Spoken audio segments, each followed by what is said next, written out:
Hop, endi sizlar bilan 2025-yil may oyida tushgan savolni ko'rib chiqamiz. Demakmi? Xo'sh. Piece of string. String degan ip.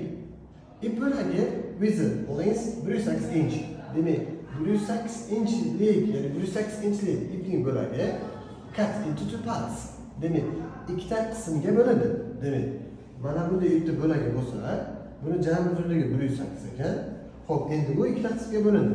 Misol uchun mana buncha bo'ladi. One part has a length x. Demak, bitta qismning uzunligi x. Hop. Va other part has a length y. Ikkinchi qismning uzunligi y. Hop.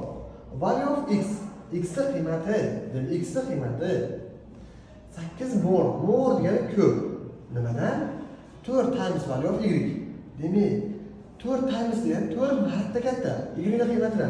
Demak, y ning qiymatini 4 ga ko'paytirib 8 ga qo'ysam, bu x ga teng ekan. Demak, x ning qiymati buni y ning 4 martasidan 8 ga ko'paygan. Hop, nima qiymati? X ni topyapti. Hop, demak, endi nima bilaman? Ya'ni jami ipning uzunligi x ga y ni qo'shsam, necha?